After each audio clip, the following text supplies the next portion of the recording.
Cass Monroe is living a parent's worst nightmare. His 12-year-old daughter has vanished on her way home from school.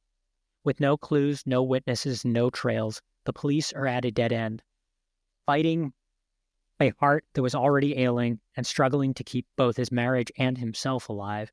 Cass turns to a pair of true crime podcasters for help. That is from a description of The Usual Silence by Jenny Milchman. Jenny is the Mary Higgins Clark Award-winning and USA Today best-selling author of 5 novels. Her work has been praised by the New York Times, New York Journal of Books, San Francisco Journal of Books, and more. Jenny's short fiction has appeared in numerous anthologies as well as Ellery Queen Mystery Magazine. She is a recipient, a recent piece on touring appeared in the Agatha Award-winning collection Chromophobia. Is that how you pronounce that? Jenny is about to launch a new series with Thomas and Mercer, featuring psychologist Arl Shepard, who has the power to save the most troubled and vulnerable children, but must battle demons of her own to do so. Jenny is a member of the Rogue Women Writers and lives in the Hudson Valley with her family. Welcome to Notes from a Ghost, a podcast about stories and the people who tell them. My name is Charlie, and I'm a ghost writer. I love a good story. I hope you enjoy this one. Jenny, thank you for being here. Thank you for having me on Notes from a Ghost. Well, yeah, I mean, there's actually and I don't know which order this episode is going to appear in, but I had a guest on recently who works with those kind of crimes in real life and wrote a nonfiction book about it. And obviously the psychological impact on people who make that their 9 to 5 is, well, it's not a 9 to 5 because it's like forever. Right. It's a forever. Now, I am like so excited to do this, and I know I'm already telling people in advance, we're going to have a follow-up bonus episode with my wife, Dominique, who is a crime writer who can ask you way better questions. And I know even some of the themes in your books and hers, as best as I can understand them in French, which is not great, are quite similar. And something she gets asked a lot is kind of why crime fiction and how did you start writing it? What did that journey look like? Yeah, so there's a concrete answer and then like a philosophical answer. And somehow I have the feeling Dominique gives the philosophical answer. I don't know why. It's my ardor for the French. But I'll give you the concrete answer first, which is that I always wanted to be a writer. And when I was in the middle of college, my parents sat me down. They asked what the plan was. The plan was great. I was going to live in the woods. I was going to be a poet. I was maybe going to build a log cabin. That might have been part of the plan. I don't know. But suffice it to say, we got to the point where they were sort of like, how about something a little more practical? And that was psychology. So I was working as a psychotherapist in a rural community mental health center. And I got assigned this very scary case. A mother had come in to see me with her little 5-year-old daughter, and the daughter had actually just killed a pet bird. And when a child commits an act that violent, it's kind of like everybody rushes on scene. What's happening? They're still young enough that interventions can be super effective. It was almost as if my life were a crime fiction novel. And I sat down and began writing my very first one. Now, that did not get published, and I didn't get published for another, I think more than a decade after that. But that's what drew me to crime fiction, the realization that as young as 5 or even younger, we have the capabilities inside ourselves to do very dark things. And that's even if we're good people, as this little girl was. And there's something... I mean, I want to get into kind of the popularity of true crime and all of that in a minute, but I mean, there's something about, and there have been some movies and some books about this. I find it really creepy, that phenomenon of like a young child exhibiting signs of whether it's sociopathy or that kind of predatory violence. I don't even know what you call it, but Yeah, the child who kills. And that was kind of the slug line in my mind as I began writing. What was very interesting about this case was this child was not a sociopath. And she really grew up I ended up treating her for the better part of the decade, and she wound up doing quite well. Um, so it was illuminating in many ways for me, mostly about, the layers of the human spirit and human soul. And then a lot of times we see things in terms of the one lens, which is an accurate lens. But if we don't get to know the whole person, maybe we don't see all of the lenses. And that's really what I strive to do in my fiction, to just sort of keep broadening and broadening it, almost like a prism. So we keep seeing the characters through every lens. And that's how we all deserve to be seen. All complexities. We all hold multitude. How do you do that? Like, what does that look like? How do you like, it sounds like you have a real empathy lens you're applying even to someone who commits monstrous acts. It's such a complicated question.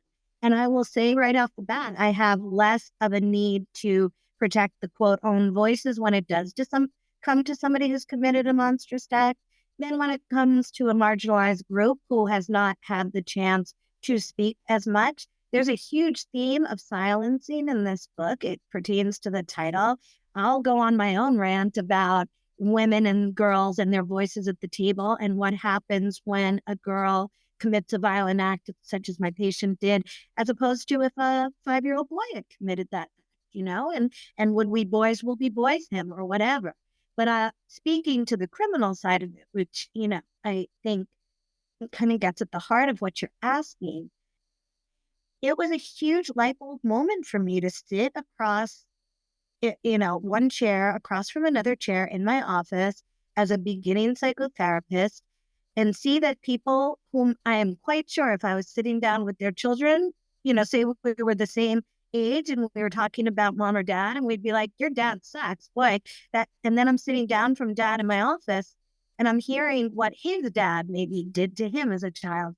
And all of a sudden, that empathy does kick in. And, I almost don't know how to answer your extremely complex question because I think it's valid. And there's that. And yet, if we're thinking in terms of those monstrous acts and their impact on people, well, that's what my book is about, too. It's about the survivors and it's about what it takes to survive being a monster. And I'm all for doing away with monsters. And yet I know that if they sit down and begin talking to me in an open, honest way, I'm probably going to feel empathy. Nobody becomes a monster without encountering another monster. Mm.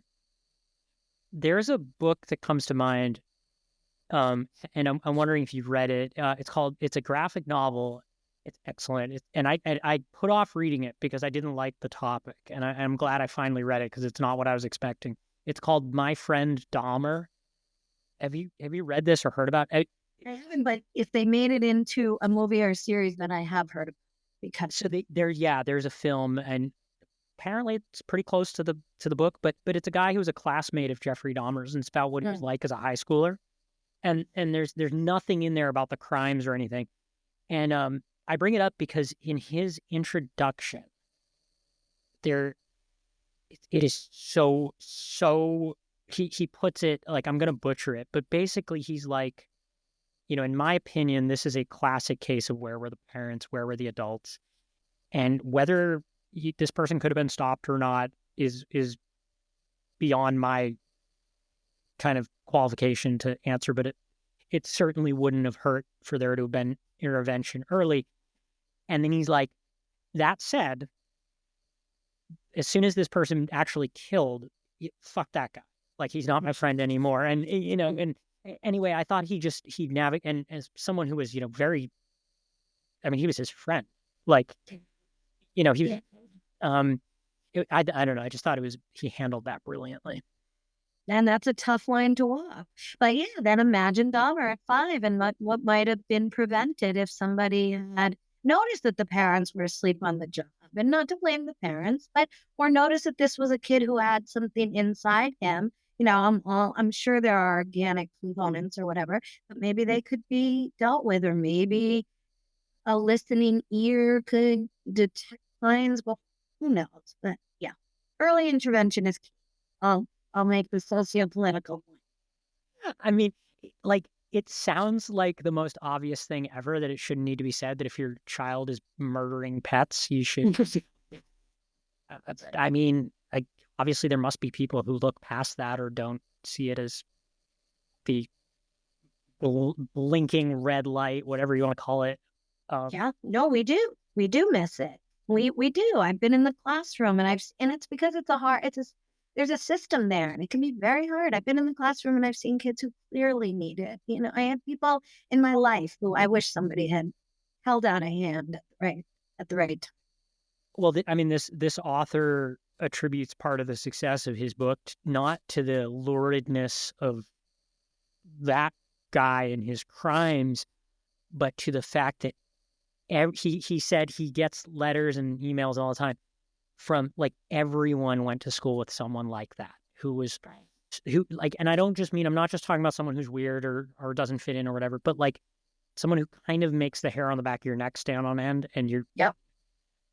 And what was funny is when he said that, and I'm sorry to give a spoiler here, but he said that when they caught his wife was a journalist in Milwaukee, and she was like, a classmate of yours has just been arrested as like the biggest serial killer or whatever. And that wasn't even his first guess for who it was. Oh, wow, that's interesting. No, it's true. We all could think of the person who we're like, where's that guy going to be in 25 years? And, I doubt we expect Dahmer, but yeah. You said something I want to come back to, and we could probably do a whole episode on this. And I wish I had better questions, but it's just, obviously we live in a world of all kinds of double standards for men and women, but especially like young girls, young boys. And obviously, like, this is just a fact. Most violent crime is committed by men, mostly young men. But there are women who kill, and there are girls like you described who display signs of.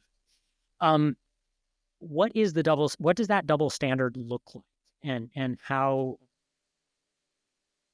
What are the consequences? I mean, sorry to give you another big question. No, I mean, in writing The Usual Silence, I was like, people are going to ask me stuff that much, much more educated minds than mine need to speak to, sociologists. But I think that it's tough to grow up in this society, certainly as a woman, and not be aware of what you called that double standard. That when a girl speaks up, the answer is she talks too much, or boy, does she just run her mouth. And a boy like spiraling around like some crazy kid talking is like, wow, that kid is crazy, and said with a little bit of a smile. And we have so many like deeply embedded biases that it can be really hard to start thinking outside of them. This book, The Usual Silence, coincided with my own unsilencing journey. And, I'm not necessarily a quiet person. I love coming on podcasts. I love talking, and I love listening and the whole thing. But when I started writing this book, I realized that there were the deepest parts of myself that I had silenced. And I wonder if there's a woman or a girl out there, and also a boy and a guy, and also people who are of different genders might speak to this. It's not just female gendered quality, but there's definitely a gendering to it, where the desire to be nice. I spoke with an author today who was like, I was under this very tight deadline. I knew it was too tight when my publisher assigned it, but what do women do? We say yes, we say yes, we say. And I think we'll live in a more just society when we start becoming aware of that. In the book, there's a line where a young patient speaks to her father, and that's where the title actually comes from. And when that daughter speaks up to her father, I think it's a really beautiful moment, because dad can hear and daughter can speak, and the whole world is a little bit more right on its axis. And the guest I mentioned who talked about working with these kind of crimes in real life talked about like listening to your kids, hugging your kids, being there.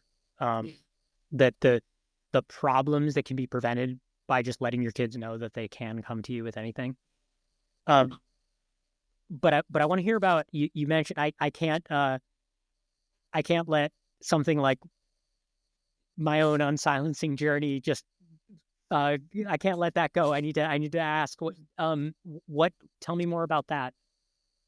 Well, this will be the very first time anybody really did ask in any kind of detail, so this will be fresh and raw. But I mean, as a kid in my family, I think my role was definitely to help sort of accentuate others and be helpful and be empathic. And those are all traits that, go into being a good psychotherapist. And I was a psychotherapist for 14 years. But at a certain point, I became aware that if you do too much of that, there's not much room left over for yourself.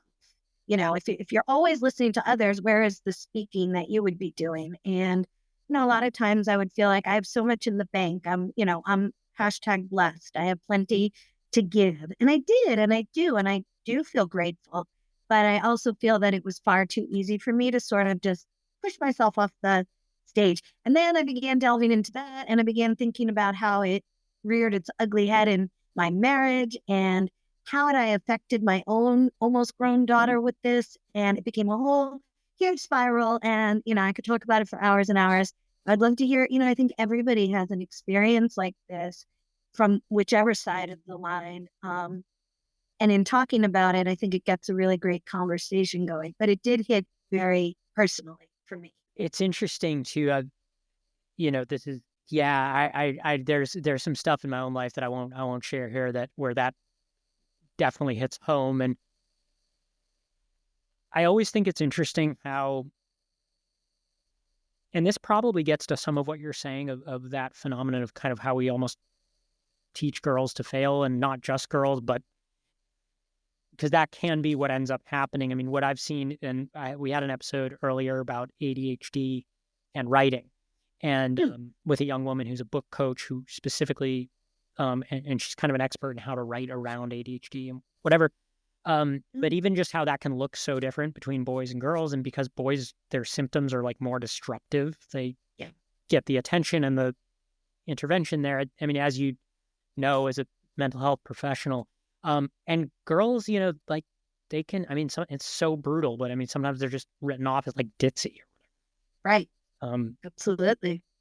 Or anxious, or why are they so anxious? Why are they so worried all the time? But that's actually, I mean, and your guest can speak to this better, but yeah, I mean, that dichotomy is profound. Yes. I mean, and even, but I think about the phenomena of like overcoming people pleasing, for example, or keeping your mouth shut when you have something to say, um,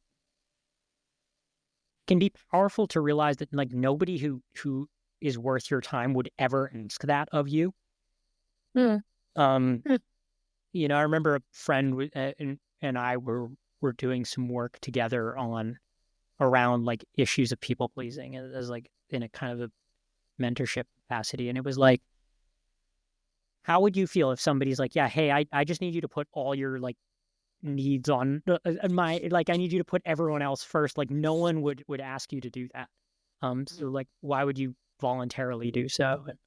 But the becoming aware of it, I mean, you're absolutely right. If you laid it out like that, look, like I shouldn't be scrubbed off to the side. No, of course you shouldn't. That would be crazy. But becoming aware of it and that we do it. And I think, Arles in the book is very good at seeing other people do it, not so good at seeing herself do it. And that's because that's the human condition. Mm. When it comes to this might anyone who has like asked questions for a living who isn't a ghostwriter or a journalist, I love to ask, is there anything you learned, like advice you would give to someone like a ghostwriter who has to kind of tap into someone's psyche, that you learned from working in psychotherapy?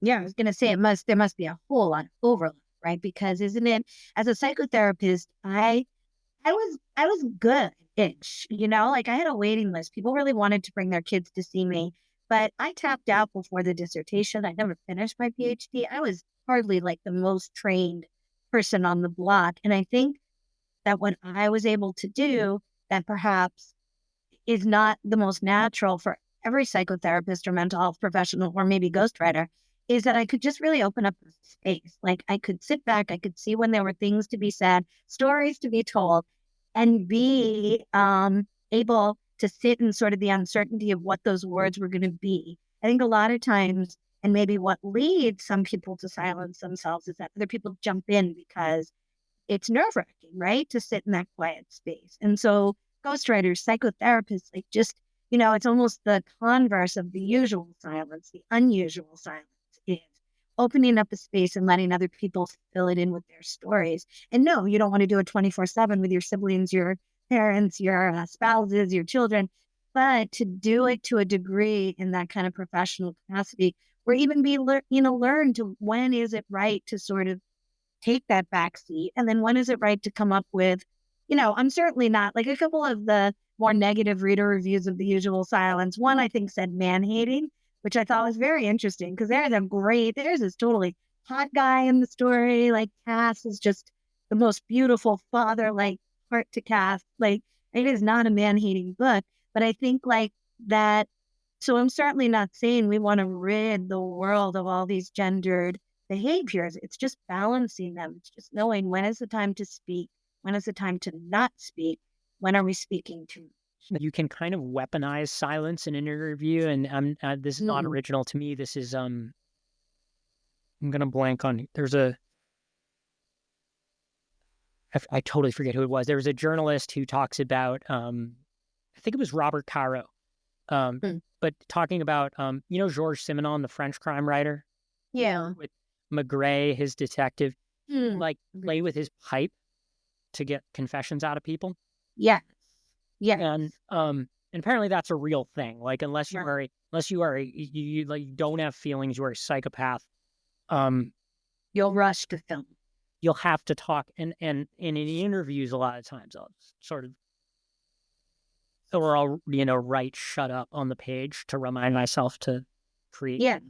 Well, it's a psychotherapy too. And if a client is really blocked, the therapist being quiet can sometimes because there is the need to fill the space. So yeah.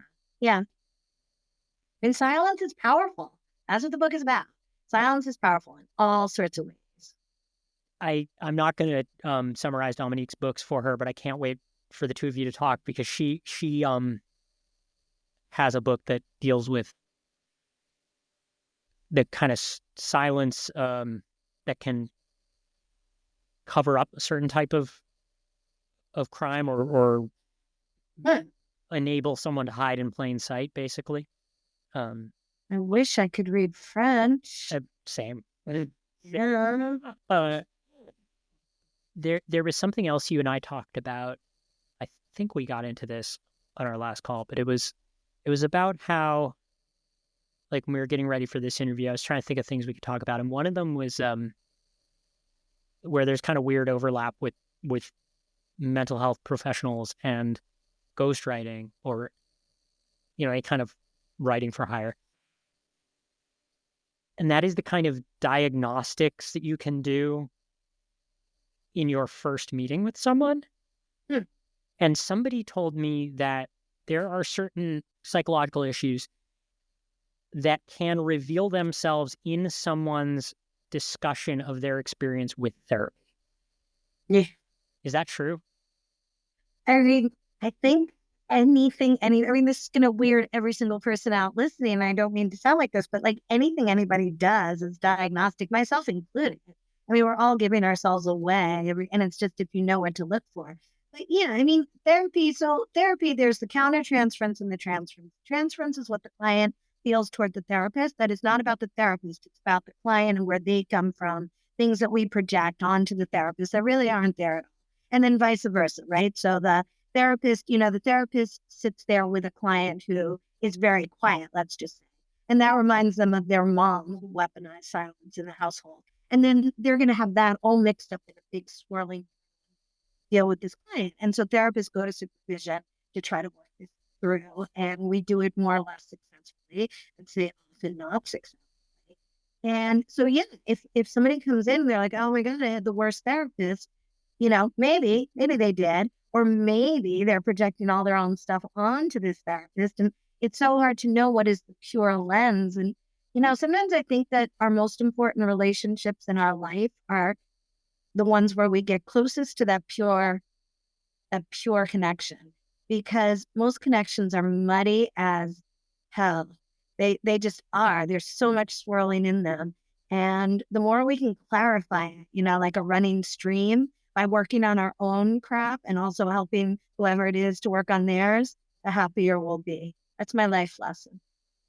I love that. No, but I mean, I recognize that clarity you're talking about in interviews where sometimes people get like, they just enjoy being interviewed after a while.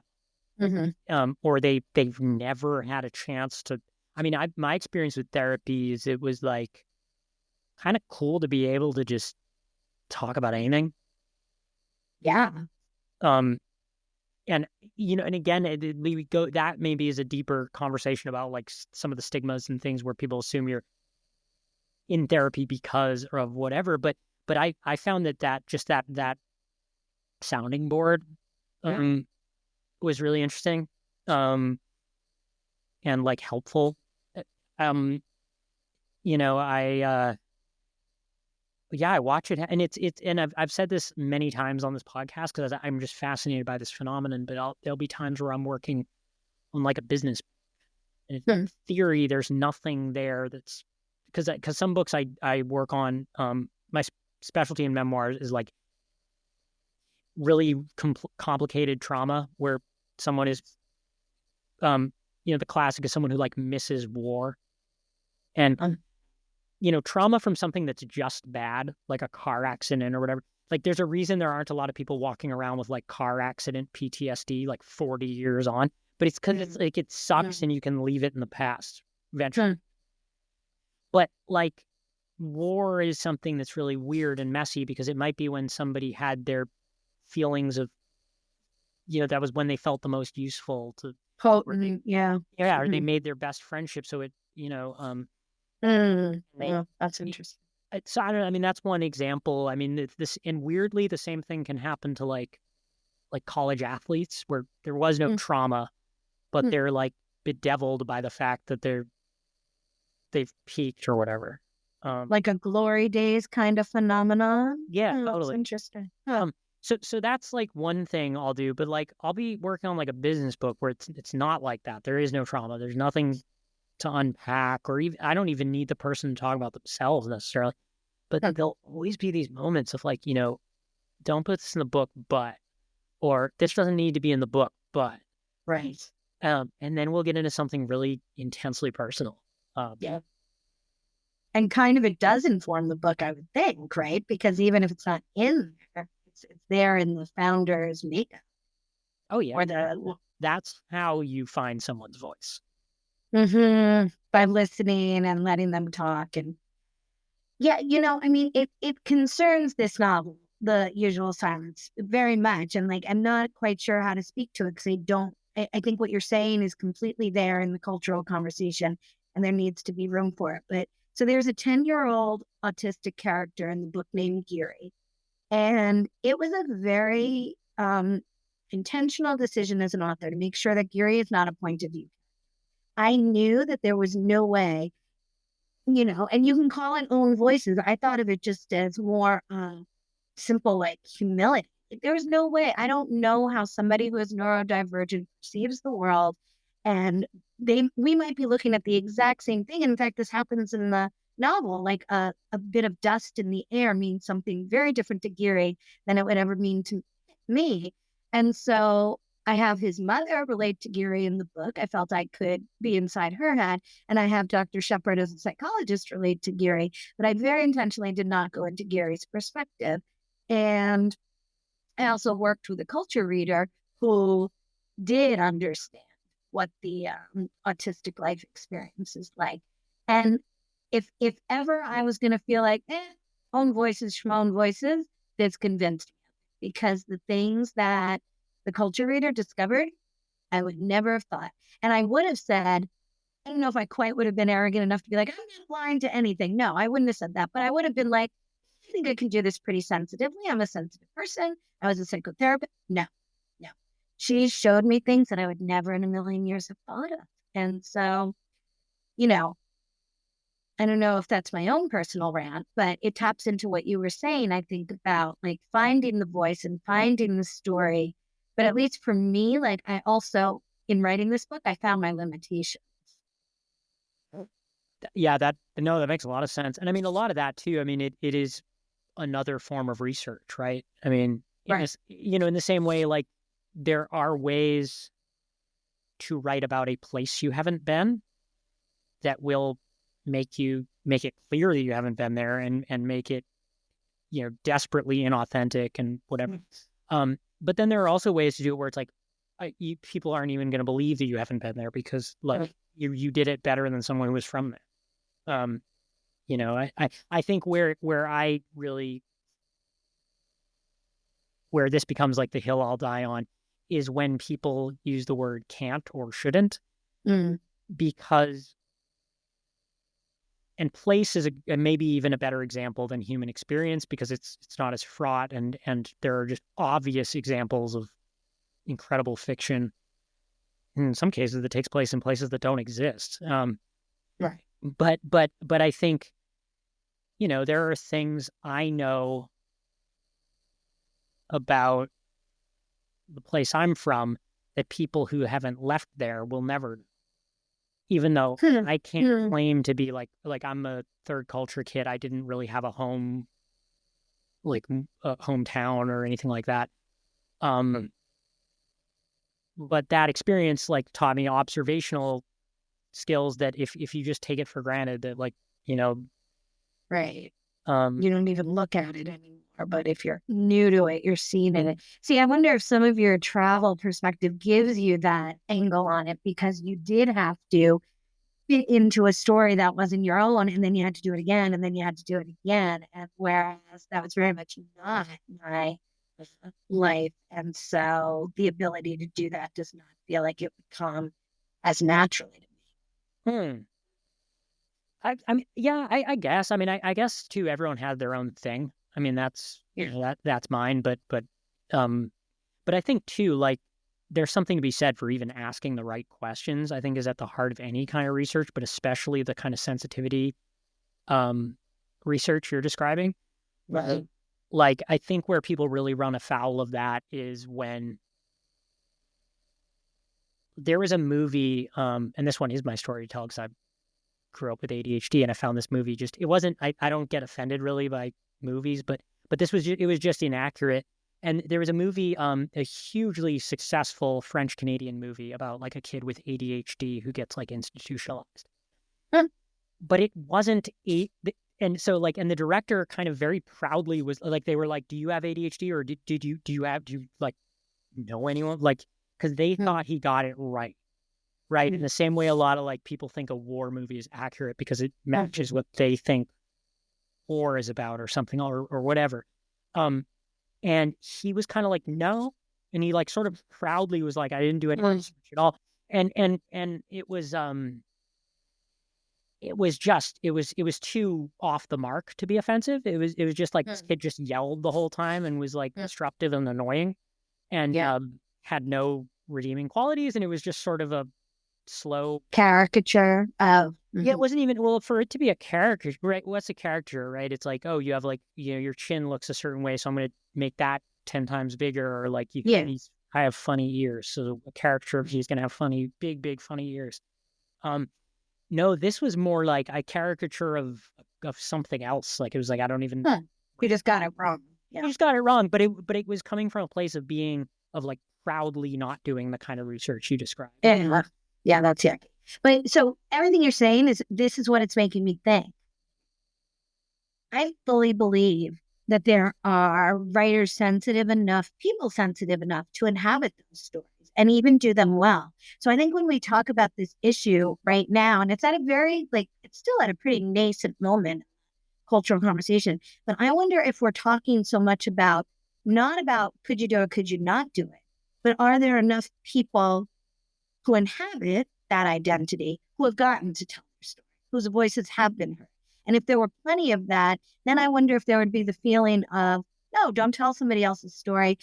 We would have that whole plethora. But right now, there are so few stories, save from, a lot of the reactions that I've gotten so far to The Usual Silence from those with autistic children have said, it's great to see an autistic child, that kind of representation. We just don't see it. So I wonder if some of this cultural movement is just have more of those authentic voices out there. Where have they been? Why have we suppressed them? Why don't we want to listen to them? And then it wouldn't even be a question of our other people crowding into the space. The space is big enough for all. Yeah, no, that makes a lot of sense. I mean, first of all, it sounds like that's like the highest compliment possible. If somebody who knows exactly what you're depicting. Because the other thing too, I mean, you chose an interesting angle. You aren't stepping into that voice. You're stepping into the world of those touched by that story. And those are two different things. And and actually, so hold on, that kind of segues beautifully to something you brought up a minute ago that I think a lot of, it's kind of one of those good problems to have, but it's always hard. I don't know how to deal with it. I luckily haven't dealt with much of it. And that is negative reviews. Because You think that's a good problem to have? well, in the sense that like, it's, I think a lot of people like the only thing worse than like people having something nasty to say is having like nothing to say about something. Right. At least you're getting one. Yeah. And I guess you can't expect to have your book out in the world and have nothing but glowing, positive, whatever. Right. But how do you, I mean, are those hard? Do you read them? Do you have like a defense? Like, what is that? Yeah, it seems like such a difficult thing.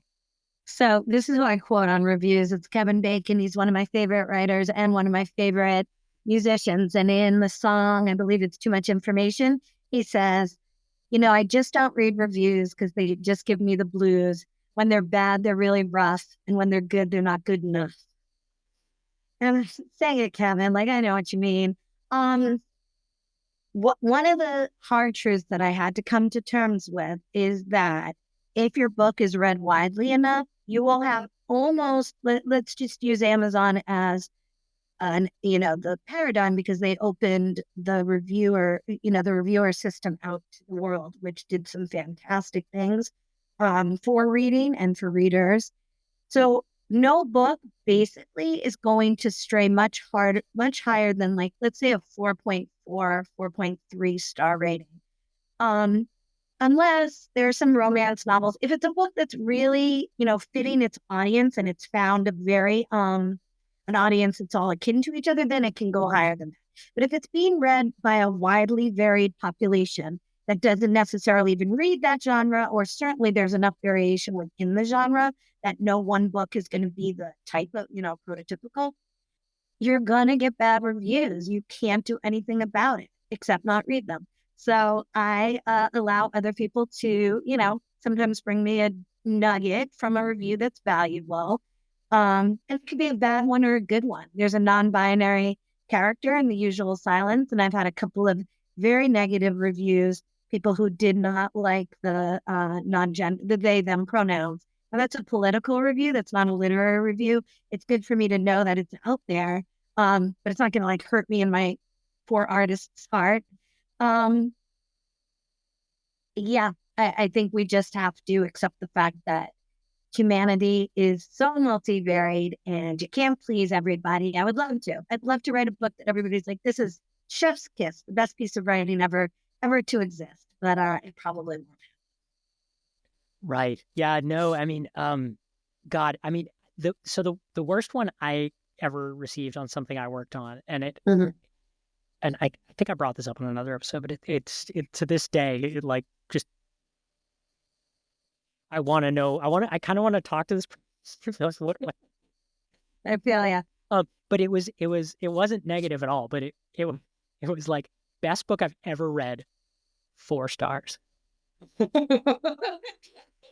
Yes. I mean, I know. I was like, what the fuck is your problem? People are like, because 5 stars would be the platonic ideal of a book, and that doesn't exist. But of the flawed books out there, this was the best one I've ever. Yeah.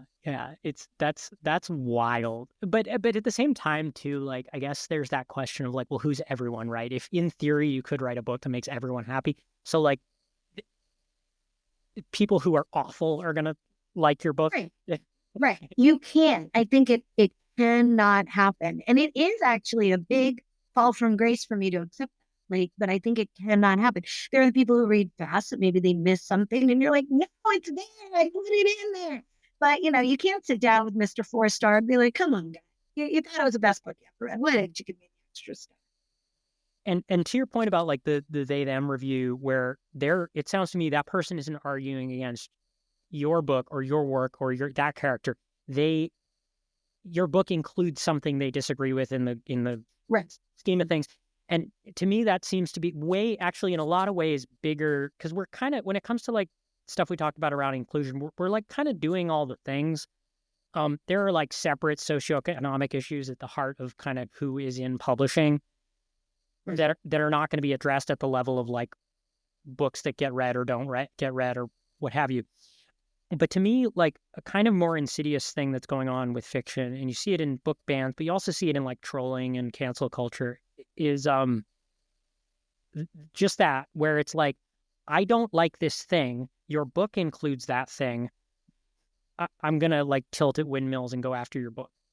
Right. And it's not literary criticism at that point. I mean, I think one of the things when we open the star system up to whoever purchased an item, including a book, is that it's not necessary.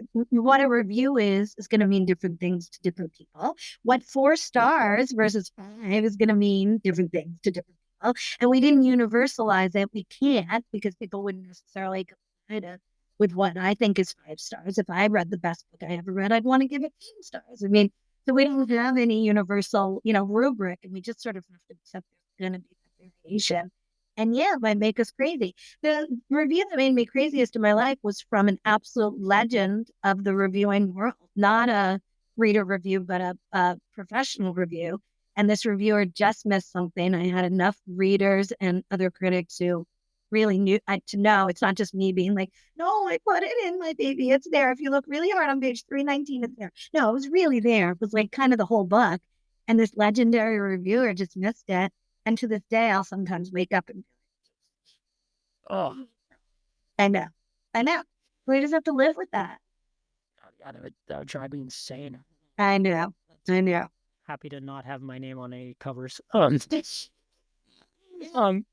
Now there's another, on kind of a more positive note, there's another phenomenon going on right now that I think has put a lot of wind in the sails of anyone who's writing crime fiction, and that is kind of true crime in podcast form. And I know obviously you have a character where that's like a driving central thing in your book. Yeah, tell me a little bit about that and kind of a little bit of like what's going on there, because I think some of it even, there's some of these podcasts, like they themselves are kind of like almost baffled by people's interest and appetite here. There's such an appetite and such an interest in it. I love my pair of true crime podcasters in the book. Their names are Jan and Tracy, and they're young. They're younger than I am. And it was interesting to sort of, speaking of own voices, like there's a serious like language. A lot of times when I'm hanging out with my kids and their friends, I feel like I'm traveling to a foreign land, and I can just about speak a little bit of the language, but I'm not fluent in it. And you can see those gaps. And so with my true crime podcasters, first of all, I relied a lot on my Gen Z kids to kind of bridge that divide.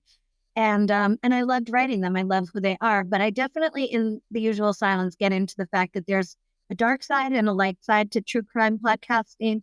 And I know a lot of people, I actually have a very personal connection to the fact that some people are quite hurt by true crime as a medium and how popular it is. At the same time, just as we opened up reader reviews, to the broader culture, we opened up crime solving to the broader culture. And there are cold cases that have been solved thanks to true crime podcasters that have brought closure to people's lives that were lived in a kind of limbo state that was causing them agony on a daily. Like my hats are off to this group of people who do what they do and steep themselves in the dark and the ugly and are willing to do it. And in The Usual Silence, they basically get Cass, the dad, through until the point where, it's not a spoiler to say no children or animals harmed in the making of a Jenny Milchman novel. And, so things do go a certain way. And it's lucky Cass had this pair of true crime podcasters because they kept him alive. They did. The one that comes to mind in true crime is the blogger. It's awful that I forget her name because the book affected me. Like I thought it was just one of the most interesting things I've ever read, and so sad she didn't live to see it. The woman who had been made her life's work, the Golden State Killer, Oswald. That was tragic. Yeah. Yeah.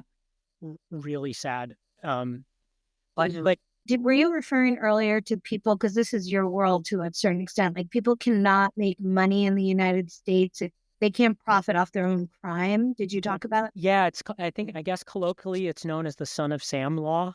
Okay. Like you could never, I could never. I mean, first of all, there's a lot of reasons I wouldn't do this, but I would. There's no ghostwriting market for books by criminals about their crimes. Where there is a gray area, I believe, and this gets to kind of a fundamental difference in the genre of true crime and crime fiction, is like one of my favorite. There's a book called Mr. Nice, and this is not an American, so it wouldn't even fall under this law. But he was a Welsh drug smuggler who, but was kind of a preppy, like man about town, and it's an incredible book and a masterpiece of ghostwriting. But I think it was ghostwritten. I think there may be leeway with certain books like that. I know that a book that I don't think ever happened, but George Young, who was the inspiration for that Johnny Depp movie, Low, Boston George. There was a lot of talk of him writing a book. So, I don't know. So that kind of like outlaw gangsterism. Yeah. But as far as like killers, yeah. But I don't know. I'm not a lawyer and I don't actually understand the workings of this law. I just know that in general in the U.S. you can't make income off of your crimes. Right. I mean, so this kind of circles back to where we started with the child, and was she a sociopath or was something else going on? And we have a fascination. We do. We have a fascination with sociopathy and where it comes from. And we want to, we want to hear these stories. I mean, there's a movie out now based on a huge bestseller that each time I see it, it makes me furious because the character in question is an abusive husband, but he's painted as kind of a, good looking, like romantic hero. And, somehow we have a fascination with these like, usually male, sociopaths / we're drawn to them. Like, and so, it sort of goes to the heart of capitalism. We cannot make the movies, but there's an interest. And so somebody's going to fill that. There, and then I guess in the 2000s, there were kind of two very prominent cases of female murderers where it seemed to be, but the same kind of phenomenon at work of like, as if someone can't be like physically attractive and a killer, violent monster. Yeah. And kind of almost an exception that proves the rule about human nature, I guess. Yeah. Yeah. And maybe this is on the other side of kind of gangsterism versus like predatory violence, but Elmore Leonard always considered it that his popularity among prisoners and in prison libraries was like the highest compliment to his writing, because in a sense he got it right. And I guess that goes to a story, back to that, like telling a story that you can only kind of imagine. Have you had kind of and maybe not to that extent, but like that, and you mentioned the one with a parent. Have you had like an aha moment where it was validating as far as like an imaginative leap you took? Or well, definitely, yeah, the one you're talking about with the parents of autistic children. But wait, I just want to speak to the Elmore Leonard thing. I mean, if ever there was an experience similar to what I had when sitting in the psychotherapist chair, I would think it would be by being in an incarcerated population and realizing that I'm sure I know there are some people in there that just like, okay, they're the human and should be scrubbed from the planet. But most of the people who are incarcerated, you could sit down and you could have a really deep conversation and realize that their humanity is, there's a wonderful documentary drama out now called Sings. And these people who are incarcerated are, they're like you and me. And Elmer Leonard should have taken that as the highest compliment because it meant that real people were finding his work and he was speaking to their uh, disconnect from the larger world and getting it right. That's amazing. Anyway, so you said, I mean, definitely, the parents who see that kind of that's my child on the page. That's humbling and truly, I say this without any, like I'm trying to not be braggy. Like I would not have gotten it right without the culture reader I've talked about. In fact, I would have gotten it wrong in all the ways I was trying not to. So I don't feel like it's my triumph, but it's great to hear about. And then the other thing is survivorship. And one of the points I make in The Usual Silence is that there's a spectrum of violence and a spectrum of abuse. And most of us live at some point along. Yeah, I did a blog post about an experience I had as a young child where I walked into town alone and something that happened to me. But in The Usual Silence, Arles herself is a survivor of a much more violent, aggressive assault of childhood. And in speaking to readers who have survived their own abuse history and gone behind it, I believe those are the warriors of the planet. And if I get that even a little bit right, I will be very, very happy.